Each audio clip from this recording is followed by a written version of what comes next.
Shame on you, Claire, anti-Claire. Ninyo ang kwarta sa flood control. Shame on you, anti-Claire, anti-Claire. Please, What a cry, baby! please, bring the money to the Filipino people. We have a big flood control projects come right now. I think we can hear you without that.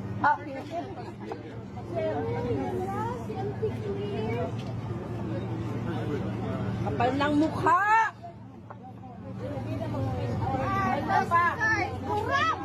You can film all you want, no problem, but they put freedom on you guys, just let them do it. You can film them all you want, no problem. We are harmless. We just want to let them know. Feel free to say whatever you want.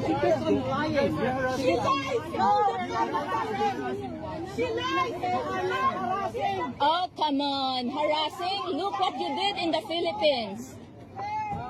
No, we are not violent. We're pangit mo! Ang pangit mo! Putang ina mo! Putang ina mo! Putang ina mo! Pangit mo! Putang ina mo! Putang ina mo! Putang ina mo! Putang ina mo! Kamatay ka na sana! Nakita pa ka na! Putang ina mo! Di.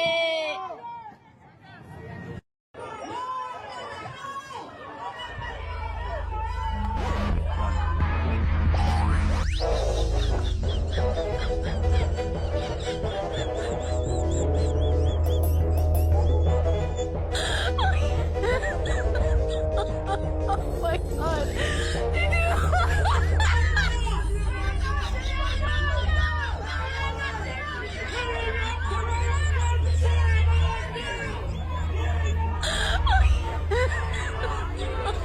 Oh my God.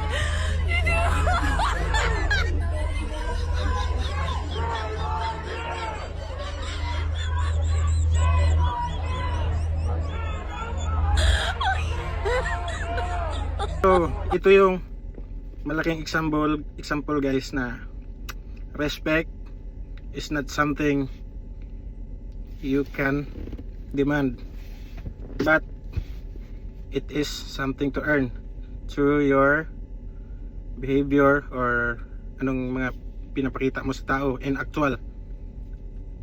Yan yung patunay na video guys.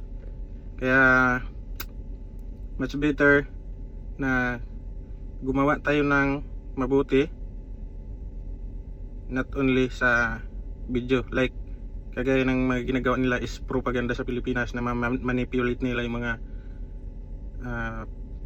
gusto nilang ipalabas sa mainstream media or ano no, but sa flood control. So yan lang naman guys, no, dapat ituloy yung ano, yung investigation sa flood control kasi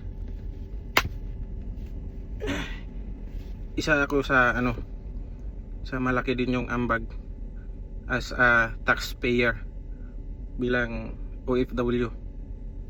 So yan lang guys, maraming salamat sa inyong panonood.